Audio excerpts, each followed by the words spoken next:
ओम साई राम। श्री साई सच्चरित्र चैप्टर 12। काका महाजनी, धुमाल वकील, श्रीमती निमोड़कर, नासिक के मूल्य शास्त्री, एक डॉक्टर के द्वारा बाबा की लीलाओं का अनुभव। इस अध्याय में बाबा किस प्रकार भक्तों से भेंट करते और कैसा बर्ताव करते थे, इसका वर्णन किया गया है। संतों का कार्य हम देख चुके हैं कि ईश्वरीय अवतार क्या ध्येय साधु जनों का परित्राण और दुष्टों का संहार करना है, परंतु संतों का कार्य तो सर्वथा भिन्न ही है। संतों के लिए साधु और दुष्ट प्राय एक समान ही हैं। यथार्थ में उन्हें दुष्कर्म करने वालों की प्रथम चिंता होती है और वे उन्हें उचित पथ पर लगा देते हैं। वे भवसागर के कष्टों को सोखने के लिए अगस्त्य के सदृश हैं और अज्ञान तथा अंधकार का नाश करने के लिए सूर्य के समान हैं। संतों के हृदय में भगवान वासुदेव निवास करते हैं, वे उनसे पृथक नहीं हैं। श्री साईं भी उसी कोटि में हैं जो कि भक्तों के कल्याण के निमित्त ही अवतीर्ण हुए थे। वे ज्ञान ज्योति स्वरूप थे और उनकी दिव्य प्रभा अपूर्व थी। उन्हें समस्त प्राणियों से समान प्रेम था। वे निष्काम तथा नित्य मुक्त थे। उनकी दृष्टि में शत्रु, मित्र, राजा और भिक्षुक सब एक समान थे। पाठकों, अब कृपया उनका यश श्रवण करें। भक्तों के लिए उन्होंने अपना दिव्य गुण समूह पूर्णतः प्रयोग किया और सदैव उनकी सहायता के लिए तत्पर रहे। उनकी इच्छा के बिना कोई भक्त उनके पास पहुंच ही न सकता था। यदि उनके शुभ कर्म उदित नहीं हुए हैं तो उन्हें बाबा की स्मृति भी कभी नहीं आई और न ही उनकी लीलाएं उनके कानों तक पहुंच सकी। तब फिर बाबा के दर्शनों का विचार भी उन्हें कैसे आ सकता था। अनेक व्यक्तियों की श्री साईं बाबा के दर्शन की इच्छा होते हुए भी उन्हें बाबा के महासमाधि लेने तक कोई योग प्राप्त न हो सका। अतः ऐसे व्यक्ति जो दर्शन लाभ से वंचित रहे, यदि वे श्रद्धापूर्वक साईं लीलाओं का श्रवण करेंगे तो उनकी साईं दर्शन की इच्छा बहुत कुछ सीमा तक तृप्त हो जाएगी। भाग्यवश यदि किसी को किसी प्रकार बाबा के दर्शन हो भी गए तो वह वहां अधिक ठहर न सका। इच्छा होते हुए भी केवल बाबा की आज्ञा तक ही वहां रुकना संभव था। आज्ञा होते ही स्थान छोड़ देना आवश्यक हो जाता था। अतः यह सब उनकी शुभ इच्छा पर ही अवलंबित था। काका महाजनी। एक समय काका महाजनी बंबई से शिरडी पहुंचे। उनका विचार एक सप्ताह ठहरने और गोकुल अष्टमी उत्सव में सम्मिलित होने का था। दर्शन करने के बाद बाबा ने उनसे पूछा, तुम कब वापस जाओगे? उन्हें बाबा के इस प्रश्न पर आश्चर्य सा हुआ। उत्तर देना तो आवश्यक ही था, इसीलिए उन्होंने कहा, जब बाबा आज्ञा दें। बाबा ने अगले दिन जाने को कहा। बाबा के शब्द कानून थे जिनका पालन करना नितांत आवश्यक था। काका महाजनी ने तुरंत ही प्रस्थान किया। जब वे बंबई में अपने ऑफिस में पहुंचे तो उन्होंने अपने सेठ को अति उत्सुकता पूर्वक प्रतीक्षा करते पाया। मुनीम के अचानक ही अस्वस्थ हो जाने के कारण काका की उपस्थिति अनिवार्य हो गई थी। सेठ ने शिरडी को जो पत्र काका के लिए भेजा था वे बंबई के पते पर उनको वापस लौटा दिया गया। भाऊ साहेब धुमाल। अब एक विपरीत कथा सुनिए। एक बार भाऊ साहेब धुमाल एक मुकदमे के संबंध में निफाड़ के न्यायालय को जा रहे थे। मार्ग में वे शिरडी उतरे। उन्होंने बाबा के दर्शन किए और तत्काल ही निफाड़ को प्रस्थान करने लगे, परंतु बाबा की स्वीकृति प्राप्त न हुई।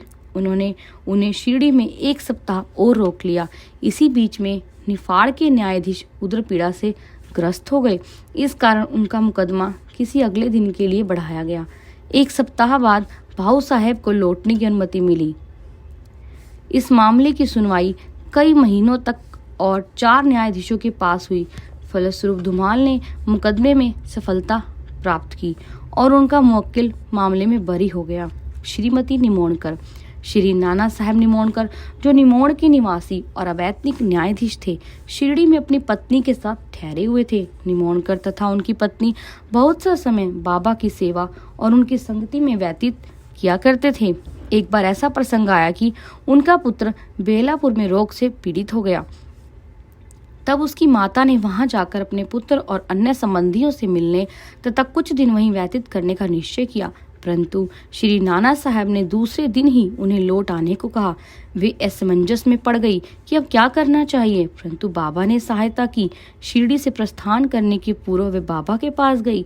बाबा साठेवाड़ा केस में नाना साहब और अन्य लोगों के साथ खड़े हुए थे। उन्होंने जाकर चरण वंदना की और प्रस्थान करने की अनुमति मांगी। बाबा ने उनसे कहा, शीघ्र जाओ, घबराओ नहीं, शांत चित्त से बेलापुर में 4 दिन सुखपूर्वक रहकर सब संबंधियों से मिलो और तब शिरडी आ जाना। बाबा के शब्द कितने सामायिक थे। श्री निमोणकर की आज्ञा बाबा द्वारा रद्द हो गई। नासिक के मूल्य शास्त्री ज्योतिषी नासिक के एक कर्मनिष्ठ अग्निहोत्री ब्राह्मण थे जिनका नाम मूल्य शास्त्री था। उन्होंने 6 शास्त्रों का अध्ययन किया था और ज्योतिष तथा सामुद्रिक शास्त्र में भी पारंगत थे। वे एक बार नागपुर के प्रसिद्ध करोड़पति श्री बापू साहेब बूटी से भेंट करने के बाद अन्य सज्जनों के साथ बाबा के दर्शन करने मस्जिद में गए। बाबा ने फल बेचने वाले से अनेक प्रकार के फल और अन्य पदार्थ खरीदे और मस्जिद में उपस्थित लोगों में उनको वितरित कर दिया। बाबा आम को इतनी चतुराई से चारों ओर से दबा देते थे कि चूसते ही संपूर्ण रस मुंह में आ जाता तथा गुठली और छिलका तुरंत फेंक दिया जाता था। बाबा ने केले छिलकर भक्तों में बांट दिए और उनके छिलके अपने लिए रख लिए। हस्तरेखा विशारद होने के नाते मूल्य शास्त्री ने बाबा के हाथ का परीक्षण करने की प्रार्थना की, परंतु बाबा ने उनकी प्रार्थना पर कोई ध्यान न देकर उन्हें 4 केले दिए। इसके बाद सब लोग वाड़े को लौट आए। अब मूल्य शास्त्री ने स्नान किया और पवित्र वस्त्र धारण कर अग्निहोत्र आदि में जुट गए। बाबा भी अपने नियमानुसार लेंडी को रवाना हो गए। जाते जाते उन्होंने कहा कि कुछ गेरू लाना, आज भगवा वस्त्र रंगेंगे। बाबा के शब्दों का अभिप्राय किसी की समझ में नहीं आया। कुछ समय के बाद बाबा लौटे। अब मध्याह्न बेला की आरती की तैयारियां प्रारंभ हो गई थी। बापू साहेब जोग ने मूल्य से आरती में साथ करने के लिए पूछा। उन्होंने उत्तर दिया कि वे संध्या समय बाबा के दर्शनों को जाएंगे। तब जोग अकेले ही चले गए। बाबा के आसन ग्रहण करते ही भक्त लोगों ने उनकी पूजा की। जब आरती प्रारंभ हो गई, बाबा ने कहा, उस नए ब्राह्मण से कुछ दक्षिणा लाओ। बूटी स्वयं दक्षिणा लेने को गए और उन्होंने बाबा का संदेश मूल्य शास्त्री को सुनाया। वे बुरी तरह घबरा गए। वे सोचने लगे कि मैं तो एक अग्निहोत्र ब्राह्मण हूँ, फिर मुझे दक्षिणा देना क्या उचित है। माना कि बाबा महान संत हैं, परंतु मैं तो उनका शिष्य नहीं हूँ।